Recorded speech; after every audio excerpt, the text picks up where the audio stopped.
Shalom, shalom frères et sœurs.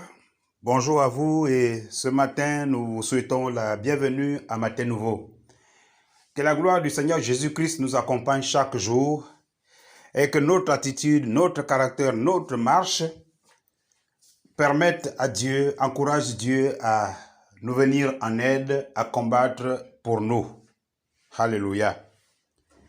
Hier, nous avons démarré une pensée intitulée « Aussi longtemps que tu seras agréable à Dieu, aucune malédiction ne pourra te détruire. » Et nous avons vu, bien-aimés, comment Dieu pouvait défendre la cause de ceux-là qui sont en harmonie avec lui, comment il pouvait les protéger, comment il pouvait intervenir afin que tout complot contre son peuple ne puisse aboutir. Aujourd'hui, nous avons un sous-thème intitulé « L'ignorance des promesses de Dieu nous rend vulnérables ». L'ignorance des promesses de Dieu nous rend vulnérables. Frères et sœurs, battons-nous véritablement pour sortir de l'ignorance. L'ignorance est un adversaire de taille. Aussi longtemps que nous serons ignorants, bien-aimés, l'ennemi va toujours nous renverser, l'ennemi va toujours nous vaincre. C'est pourquoi, pour sortir de l'ignorance, nous avons cette responsabilité de chercher à connaître Dieu à travers sa parole. Au commencement était la parole était avec Dieu et la parole est Dieu. Si nous connaissons la parole, c'est que nous connaissons Dieu. Et si nous connaissons Dieu, nous connaîtrons également quelle est sa pensée pour l'homme. Vous allez vous souvenir, bien-aimés, qu'il y avait un jour un général d'armée, le général de l'armée syrienne, M. Naaman, qui avait besoin de recevoir une guérison. Il avait besoin d'être guéri de la lèpre. Il lui avait été demandé, bien-aimé, de se plonger simplement, le plus simplement possible, dans le fleuve le Jourdain, pendant 7 fois. Pourtant, c'était aussi simple que ça, mais Naaman voyait que c'était trop lui demander d'aller se plonger 7 fois. Il a fallu que ses collaborateurs interviennent pour le persuader de se jeter 7 fois dans l'eau, et par la suite, à la 7e fois, il a vu qu'il avait été guéri. Beaucoup de personnes parmi nous, bien-aimés, se retrouvent dans la position de cet homme. Il lui avait été demandé quelque chose de simple, mais il voyait que c'était difficile. Et plusieurs personnes peuvent facilement aujourd'hui lire des revues et des revues, lire des livres, parfois même des tonnes et des tonnes de livres qu'ils peuvent lire tout au long de leur vie. Mais lorsqu'on leur demande de parcourir la Bible, c'est comme si on leur demandait d'affronter un lion. C'est trop leur demander. C'est-à-dire, les gens sont capables de faire des choses les plus difficiles. Ils peuvent parcourir des livres, des bouquins à caractère pornographique, mais ouvrir leur Bible et la parcourir afin de sortir de l'ignorance, c'est difficile pour eux.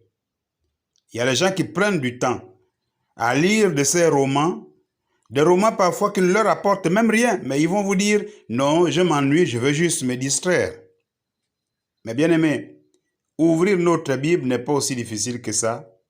Il suffit que notre volonté soit au rendez-vous.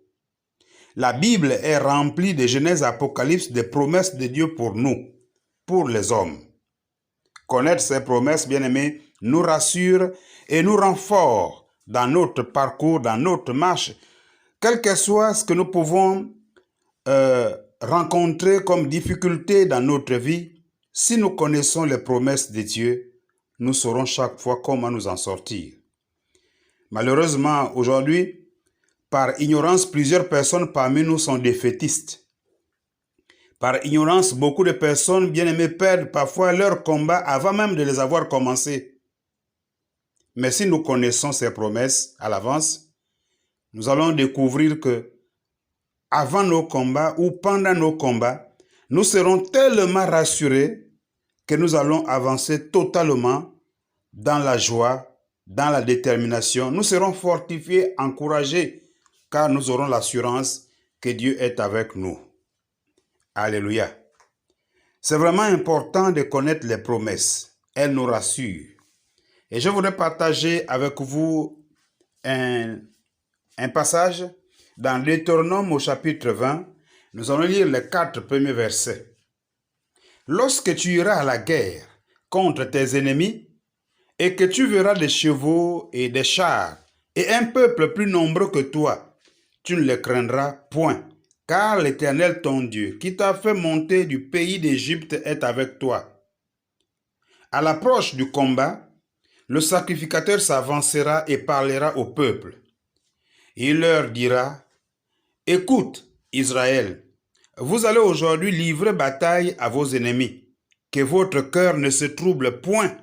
Soyez sans crainte, ne vous effrayez pas, ne vous épouvantez pas devant eux. Car l'Éternel, votre Dieu, marche avec vous pour combattre vos ennemis, pour vous sauver. » Alléluia. Voici une parole que nous pouvons acclamer. La Bible nous dit au premier verset que lorsque tu iras en guerre contre tes ennemis et que tu les verras plus nombreux, plus armés que toi, n'aie point peur. Et au verset 4, car l'Éternel, ton Dieu, marche avec toi pour combattre tes ennemis et pour te sauver. Quelle parole rassurante! C'est une promesse ici. Dieu dit, lorsque nous irons en guerre, certainement nous allons rencontrer un peuple ou bien des adversaires beaucoup plus nombreux, beaucoup plus armés, beaucoup plus aguerris, mieux entraînés que nous. Ils seront forts, ils seront influents, ils seront costauds. N'aie pas peur, parce que celui qui est avec toi est plus fort. Celui qui est avec toi est plus grand. Celui qui est avec toi est mieux entraîné. Il est plus armé que celui qui est dans le monde. C'est la promesse que le Seigneur nous fait aujourd'hui. Comme nous avons vu, bien-aimés, hier, nous avons découvert que le peuple d'Israël était exposé à la malédiction issue d'un complot entre Balak et Balaam. Et ils ignoraient qu'il y avait l'adversaire, en fait, qui se levait contre eux. Ils étaient tranquilles, comme on dit, ils étaient tranquilles pour eux. Mais bien heureusement, Dieu qui connaît tout, savait que la malédiction planait sur eux et Dieu est intervenu. En fait, frères et sœurs, tes ennemis peuvent être les plus nombreux, n'aie jamais peur. Ils peuvent être les plus forts, n'aie jamais peur. Ils peuvent être plus armés que toi, n'aie jamais peur. Ils peuvent avoir autant de stratégies, ils peuvent avoir des alliés. N'aie jamais peur. Tu peux te sentir seul là où tu te trouves. N'aie jamais peur. Tu as même l'impression qu'il t'a déjà atteint et que tu es affaibli. N'aie pas peur. Au temps convenable, le Seigneur, l'Éternel des armées, ton Dieu, est avec toi et il va te sauver. Il va intervenir. Laissez Dieu, chers frères et sœurs, combattre à votre place. Il y a des combats, bien-aimés, qui ne sont pas de votre niveau. Oui, il y a des combats qui ne sont pas de votre niveau, tel que l'exemple que nous avons pris. Si le peuple d'Israël disait qu'il n'y a que eux pour combattre et se défendre face à l'ennemi, lorsque Balak et Balaam se proposaient de les maudire, ils n'en étaient pas informés et donc ils auraient pu être atteints. Bien heureusement, Dieu était là. Donc, vous ne pouvez pas être présent partout. Vous ne pouvez pas connaître tous vos ennemis. Vous ne pouvez pas donc réagir ou attaquer vos ennemis parce qu'il y en a que vous ne connaissez pas. Il y a des adversaires, des ennemis que vous ignorez totalement. Frères et sœurs, laissons Dieu combattre à notre place. Nous avons simplement besoin d'être honnêtes avec Dieu. Nous avons simplement besoin d'être obéissants à la parole de Dieu, marcher dans la crainte. Ainsi, chaque jour, au temps convenable, Dieu interviendra à notre place.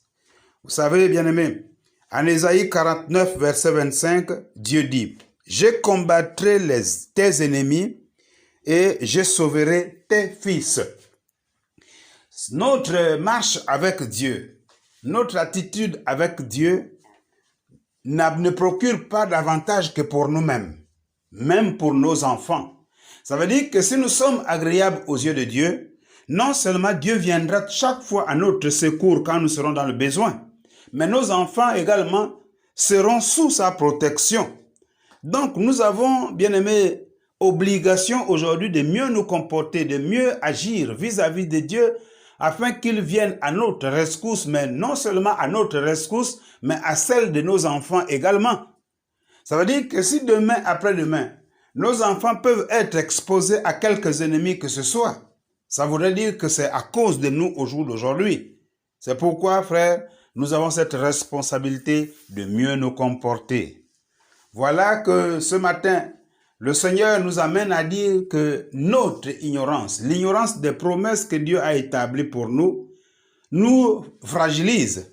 Car lorsque nous ignorons que nous sommes forts, lorsque nous ignorons que Dieu est de notre côté, lorsque nous ignorons que notre camp est plus armé et mieux entraîné que celui de l'ennemi, quand nous ignorons toutes ces choses et que nous regardons en face de nous, nous voyons des costauds, nous voyons des chars, nous allons avoir peur, nous pouvons même capituler, nous allons reculer, nous allons battre en retraite, alors qu'en réalité, c'est nous qui sommes les plus forts. C'est pourquoi il est important, dès à présent, frères et sœurs, d'apprendre à ouvrir notre Bible. Lorsque vous discutez avec quelques personnes, elles peuvent vous dire « Non, mais j'ai 2 Bibles. Non, mais j'ai 3 Bibles. J'ai une Bible au travail, j'ai une Bible à la maison. » Non, le tout n'est pas d'avoir 10 000 Bibles. Le tout, c'est d'avoir une Bible qui puisse être ouverte chaque fois.